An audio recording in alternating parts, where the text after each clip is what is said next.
Hai semuanya, balik lagi sama aku, Janika Siregar.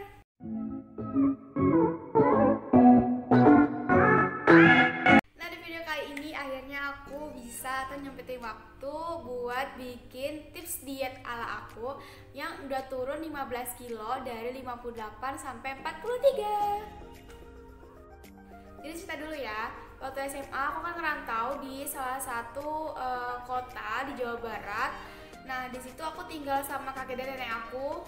Aku nggak sama orang tua sama sekali. Itu pertama kalinya aku merantau dan pertama kalinya merasakan homesick, ya stres atau kangen sama keluarga. Dan aku tuh selalu melampiaskan rasa itu tuh dengan makan tengah malam. Nah, karena habit aku yang salah, akhirnya semakin hari semakin menggempal, badan aku semakin membesar dan mencapai 58 kilo itu paling tinggi. Awalnya aku biasa aja sama berat badan itu karena jujur aku orang yang bodo amat zaman dulu ya, orangnya bodo amat sama penampilan dan berat badan.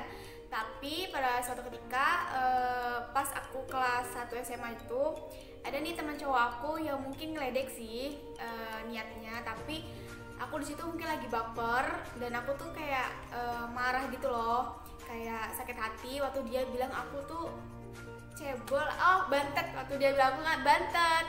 Kenapa dia bilang aku bantet? Karena tinggi aku tuh cuma 154, sedangkan berat badan aku sampai 58 itu kan.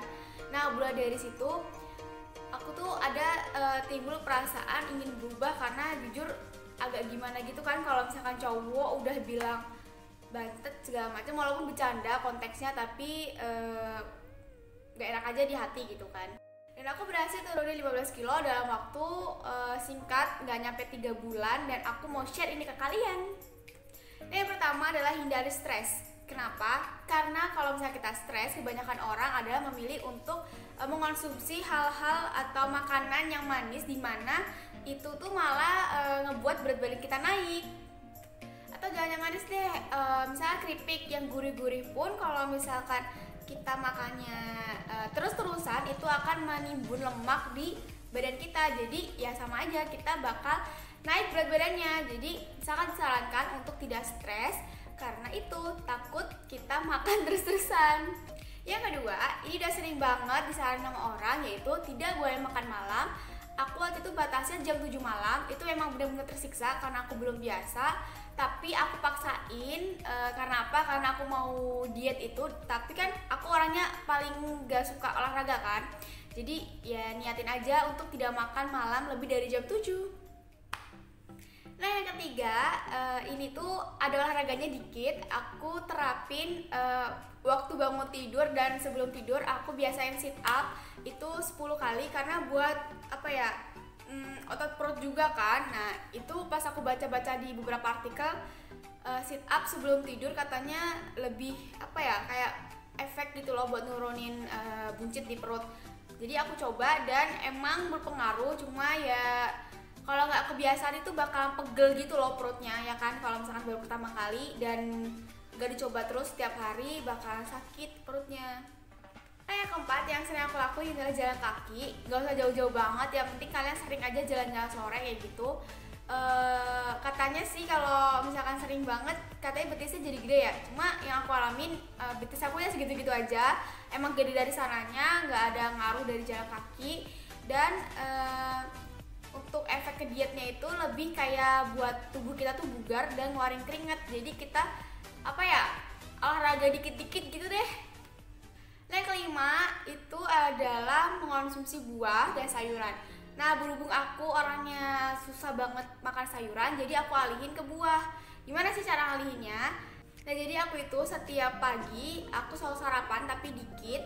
Terus aku nggak makan lagi di sekolahnya, mungkin makan siang. Cuma kalau misalnya untuk mengganjal lapar itu aku selalu beli buah. Kebetulan SMA aku sebelahnya itu supermarket gitu kan, jadi gampang gitu loh buat izin keluar untuk beli buah biar aku makan. Nah, buah yang aku beli ini itu cuma ada 2, yaitu apel dan pisang. Aku rajin banget mengkonsumsi itu. Kalau pagi aku makan apel, jadi sehari selama aku di sekolah itu aku bisa makan 4-5 apel. Emang boros, cuma itu buat kesehatan aku juga dan ngaruh banget waktu aku diet. Nah kalau buat pisang aku selalu sedia di rumah aku, karena aku tuh tipe orang yang tadi aku suka ngemil, tapi karena aku mau nurunin berat badan, jadi aku ganti dengan pisang. Nah pisang ini aku konsumsi pas malam kalau aku lapar. Nah selanjutnya itu konsumsi air putih yang sebanyak-banyaknya, karena itu berpengaruh juga bagi metabolisme tubuh kita loh. Kan ada tuh orang yang gak suka air putih atau bahkan cuma dikit banget perharinya. Nah kalau aku tuh tipe orang yang minum air putih banyak, jadi itu juga berpengaruh besar dalam penurunan berat badan aku. Nah aku melakukan hal-hal itu setiap hari, benar-benar setiap hari. Dan kalau misalkan weekend aku ada waktu senggang dan gak ada tugas atau kerja kelompok, aku sempetin buat jogging pagi atau sorenya. Karena emang ya sesekali kita butuh olahraga buat kita sendiri juga sehat gitu loh. Nah setelah aku jalanin semua itu dengan rutin tiap hari, kayaknya kurang dari 3 bulan, kalau nggak salah kurang dari 3 bulan, aku berat-badannya turun dari 58 kilo menjadi 43 kilo, dimana itu udah ideal ya dengan tinggi badan aku yang cuma 154. Cuma yang nggak bisa aku kurangin adalah pipi aku emang rahangnya emang agak nonjol, jadi kelihatannya tuh cabi gitu kan. Mau sekurus apapun aku, pipi aku nggak bisa dirubah sama sekali, ya karena dari sananya. Nah buat kalian yang tergiur dengan obat pil yang pelangsing itu, jujur banget aku dulu waktu SMA tuh udah hampir banget beli obat itu. Aku udah sempat nanya ke all shopnya dengan harganya, efek sampingnya dan lain-lain.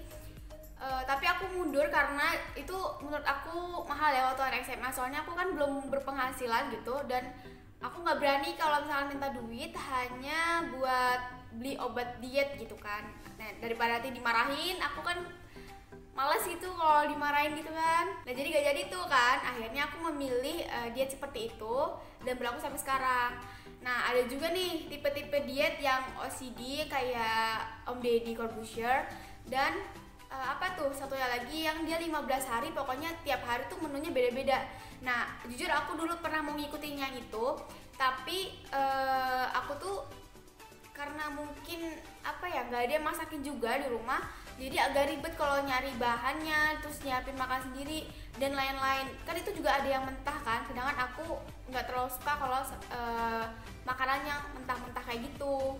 Nah kalau buat yang OCD itu kan ada aturan beberapa jam, kayak dari jam segini sampai jam segini boleh makan, nah setelahnya nggak boleh gitu-gitu kan. Nah itu mungkin bisa juga diterapkan asal benar aturannya, tapi kalau buat aku karena aku punya mah kronis, aku sangat tidak disarankan, karena waktu itu pernah nyobain sih sehari 2 hari 3 hari gitu kan. Awalnya sih biasa aja, tapi lama-kelamaan malah memicu mah aku kambuh. Jadinya aku memutuskan buat mencari tips diet ala aku sendiri. Nah itu dia tips ala aku. Kalau misalkan kalian masih suka insecure sama badan kalian, please stop, itu nggak boleh, malah bikin kalian itu tambah stres dan tambah bikin berat badan kalian naik. Tapi kalau misalkan kalian mau merubah pola hidup kalian dan mau merubah bentuk tubuh kalian, kalian boleh tuh ikutin tips dari aku, karena aku juga tipe orang yang malas olahraga, terus juga gak suka diet ketat, sukanya makan dan sukanya ngemil. Jadi itu deh tips-tips yang aku pakai. Sampai sekarang itu aku masih doyan ngemil, kadang emang makan malam di atas jam 7, tapi berat badan aku tuh mentoknya tuh cuma ke 45, karena aku menerapkan salah satu yang tadi aku omongin itu tipsnya. Misalkan aku meranggar yang makan malam, tapi aku tetap menjalani tips yang lainnya gitu deh. Nah semoga tips aku ini membantu buat kalian semua yang lagi mau diet tapi gak mau sakit dan gak mau repot-repot. So jangan lupa di like, comment, dan subscribe. Bye bye.